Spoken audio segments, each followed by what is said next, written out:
Hello guys, bersama saya lagi dalam Alright Napa Channel. Gempa dan panas, isu berkaitan dengan ajaran sesat, fitrah kawaris dan sebagainya. Hari ini sahabat semua, MP bacok koyak dan memalukan diri sendiri kerana tidak mau mengaku. Ini yang sering kali saya katakan bahwa mana ada pengkhianat mengaku dia pengkhianat. Mana ada dia mengaku ajaran sesat, kalau dia tu sebenarnya ada ajaran sesat. Mana ada dia mengaku mencuri, kalaupun dia mencuri sekalipun, sahabat-sahabat semua. Dan satu kenyataan yang menarik saya ingin bacakan kepada anda adalah dia menyatakan pastor semai fitrah kawaris. Ini daripada siapa? Mari kita lihat sahabat-sahabat semua. Beberapa hari ini satu kejadian yang amat-amat mengejutkan kita apabila seorang pemimpin DAP diugut ancaman bunuh dengan nota dan juga 2 butir peluru.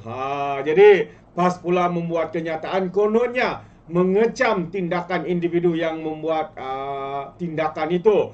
Dan hari ini pemimpin DAP mengatakan terima kasih kerana sokong Teresa, tapi DAP itu katanya kata DAP tapi DAP tuai apa yang pas semai. Itu antara kenyataan daripada seorang pemimpin di dalam parti DAP itu. Beliau mengatakan beliau menghargai iaitu ahli parlimen Ling Eng menghargai PAS yang menyatakan sokongan susulan ancaman bunuh diterima oleh Teresa Ko. Namun ia tidak dapat mengelak daripada menunjukkan betapa bahayanya politik toksik katanya. Katanya lagi pemimpin PAS terus memainkan peranan dalam menyemai kebencian terhadap DAP sehingga mengakibatkan minda yang mudah dipengaruhi menjadi radikal. Saya berterima kasih atas sokongan itu, tapi adalah kelalaian saya untuk menunjukkan bagaimana setengah pihak menggambarkan DAP sebagai terdiri daripada bukan Melayu yang tidak patriotik, berniat jahat untuk mengubah perlembagaan mengubah perlembagaan persekutuan, menghapuskan keistimewaan Bumiputera dan menggugat agama Islam. Sebenarnya itu masih berterusan katanya kepada Malaysia kini. Contoh terbaru kata Lim ialah ucapan Presiden PAS Hadi Awang di Kuala Kubu Baru apabila dia menuduh DAP berkomplot untuk menghapuskan kuasa politik orang Melayu. Jelasnya pemimpin PAS dan yang lain mengeksploitasi dakwaan tidak wajar dan tidak wajar itu untuk tujuan politik, namun tindakan mereka ini boleh membawa kepada akibat yang teruk. Jadi tolonglah jangan bermain dengan api katanya. Tidak guna berebut takhta bila kerajaan itu dihancurkan tamai lagi. Sementara itu Kok yang juga naib pengurusi DAP berkata peluru yang diterima dalam peti suratnya adalah berkaitan dengan tuduhan palsu berpunca daripada seorang pemimpin PAS yang menuduhnya sebagai anti-Islam yang masih tular di media sosial. Jadi saya tidak pernah terfikir bahawa saya akan menerima peluru katanya, kata ahli parlimen seperti itu sambil menambah bahawa dia telah biasa dengan sebarang bentuk ancaman dan gangguan lain sebelum ini. Saya telah memberitahu polis bahawa kes saya ini mungkin ada kaitan dengan posting yang terus dikitar semula walaupun kandungannya didapati berunsur fitnah oleh Mahkamah Tinggi pada tahun 2020 katanya kepada Malaysia Kini. Kok juga turut mendedahkan bahawa pihak polis memaklumkan kemungkinan besar pelaku bertindak sendiri dan tidak mempunyai kaitkan dengan mana-mana kumpulan. Pemimpin DAP itu menegaskan bahawa ancaman terbaru itu tidak akan mengantarnya dan turut mengimbau kejadian di mana bom Molotov dilemparkan ke dalam rumah ibu bapanya pada tahun 2008. Jadi sahabat semua, saya agak setuju dengan kenyataan daripada pemimpin DAP ini, Lim Lik Eng, yang menyatakan bahawa politik toksik, politik hasutan, politik memainkan isu bangsa dan agama ini, siapa sebenarnya yang melakukannya? Kita tahu siapa sahabat semua. Dan walaupun mereka menganggap parti mereka tidaklah toksik, tidaklah sesat dan sebagainya, tetapi setiap kenyataan-kenyataan daripada pemimpin mereka itu boleh membawa kesan yang buruk kepada pentaksub penyokong daripada parti PAS ini. Ini yang banyak berlaku. Contohnya beberapa bulan yang lalu seorang pentaksub daripada PAS mengugut yang di Pertuan Agong. Akhirnya beliau ditangkap dan dipenjarakan sahabat-sahabat semua. Jadi hari ini seorang pemimpin daripada PAS cuba untuk mempertahankan kenyataan daripada pemimpin DAP ini. Katanya MP PAS Ingatkan DAP usah semai politik toksik dan paranoid.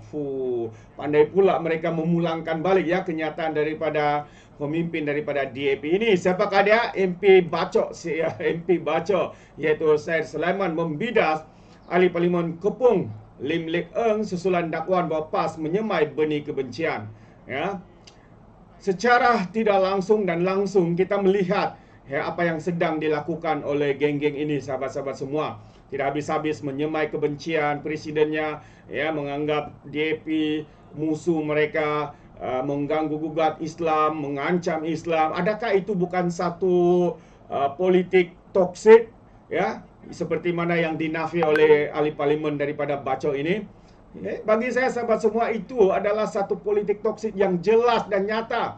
Bukan presiden mereka sendiri, kerana presidennya berkata seperti itu. Pemimpin-pemimpin mereka juga membuat kenyataan yang sama seperti presiden mereka. Kerana peribahasa mengatakan, di mana jatuhnya kuah kalau bukan ke nasi. Di mana ya mereka belajar semua ini kalau bukan guru mereka, sahabat-sahabat semua. Itu ya satu peribahasa ataupun peribahasa yang sangat mudah untuk kita fahami. Jadi MP Bacok ini katanya jangan mudah menuduh PAS menyemai benih kebencian, apatah lagi menuding jari kepada Presiden PAS katanya. Kami pun boleh berkata apa yang dituai DP hari ini adalah benih yang disemai oleh Lim Kit Siang dan juga Mendiang Kapal Sing katanya. Apa yang mereka buat tiada, sahabat semua. Yang kita lihat dan jelas hari ini adalah penunggangan agama jelas daripada parti PAS. Parti yang yang memang jelas dan nampak ya bahawa parti mereka ni ajaran sesat. Itu bukan saya katakan, sahabat semua. Buktinya ya yang menyatakannya itu adalah Muhyiddin Yassin. Katanya PAS ini adalah parti ajaran sesat dan sampai bila-bila pun parti ini akan menjadi pembangkang. Dahulu sebelum mereka menjadi kerajaan pun atas usaha tebuk atap, mengkhianat mandat rakyat dan sebagainya. Bila bukan lagi jadi kerajaan, hari-hari fitnah, hari-hari menyemai kebencian, hari-hari tunggang agama bangsa dan sebagainya. Ini yang kita lihat, rakyat Sabah melihatnya. Kerana itu kami di Sabah, Borneo khususnya, tidak akan meminta ya ataupun tidak mahu ya parti PAS ini berada di negeri Sabah, di Sarawak, di Borneo khususnya. Kerana kita tidak mahu politik toksik, politik penunggangan agama ini menghancurkan, mengganggu-gugat keharmonian yang ada di dalam negara kita. Katanya lagi, ini berhabis dia cuba untuk mempertahankan presidennya. Sejarah menjadi saksi, DAP cerminlah diri sendiri, katanya dalam satu hantaran tanpa menguraikan lebih lanjut.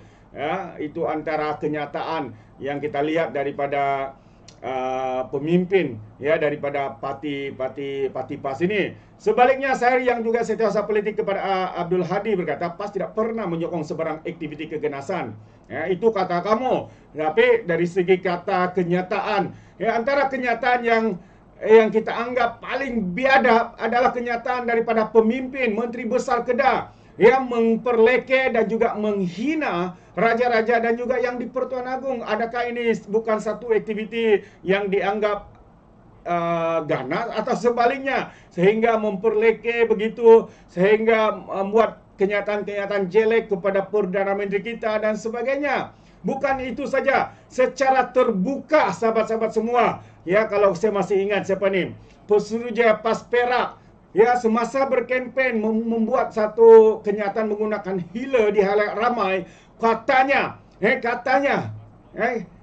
kalau Pakatan Harapan ataupun Datuk Seri jadi Perdana Menteri, LGBT akan berleluasa, kahwin sama jenis dan sebagainya. Malah katanya lagi, ya negara atau banyak lagi lah tuduhan, sahabat-sahabat semua. Bukankah itu satu tuduhan berbentuk keganasan, ya, menfitnah dan sebagainya?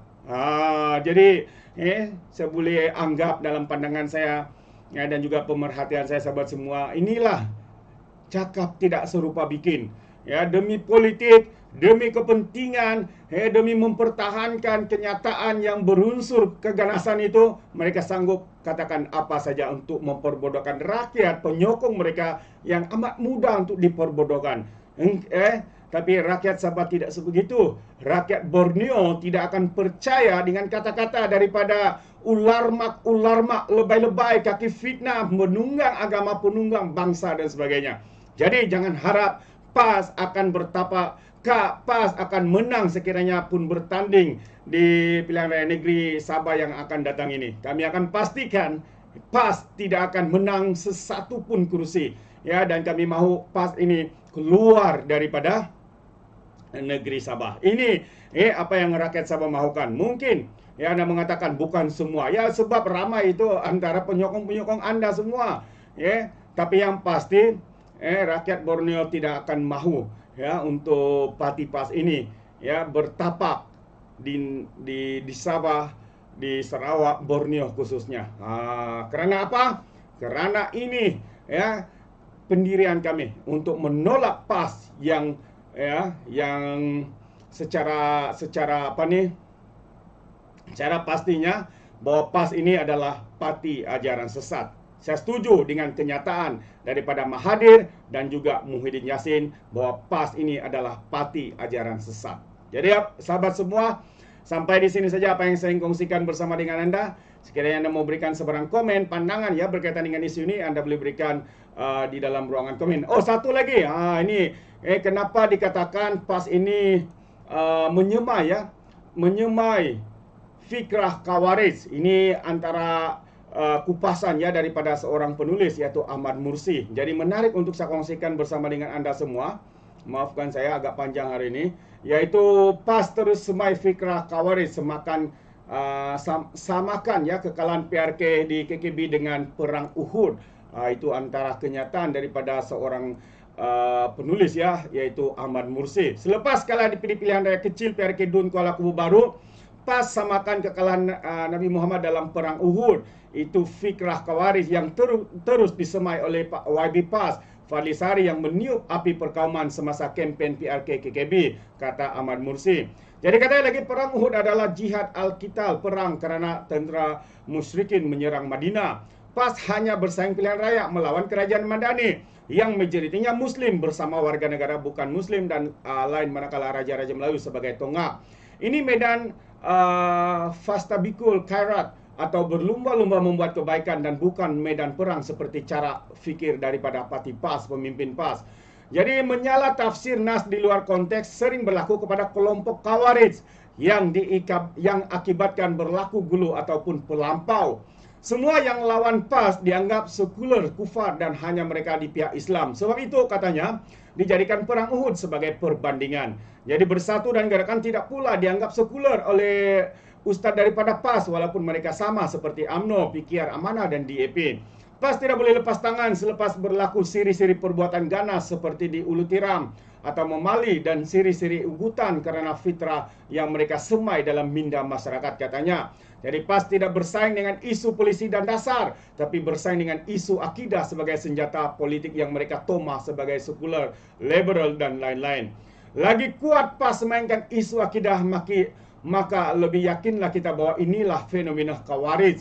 Khawarij lahir bukan kerana mereka menjauhi agama seperti komunis. Sebaliknya, Khawarij lahir kerana mereka terlajak dan gulu dalam beragama yang Nabi Muhammad katanya umpamakan mereka seperti anak panah yang terkeluar dari busurnya. Oh, panas kenyataan ini sahabat semua. Ini bukan dari saya ya, tapi ini kenyataan yang saya petik daripada Harapan Daily dan penulisnya adalah Ahmad Mursi. Satu perkara yang menarik untuk kita fikirkan bersama sahabat semua. Apa pandangan anda? Anda boleh berikan komen di dalam ruangan komen. Tapi ingat, komen dengan cara berhemah. Terima kasih. Izinkan saya untuk mengundurkan diri dan seperti biasa peribahasa mengatakan tapapun kangkap dua ton keinginan. Dalam bahasa Melayunya tepuk dada tanya selera. Sekian saja daripada Alright Nampak Channel. Saya kita berjumpa lagi. Bye bye.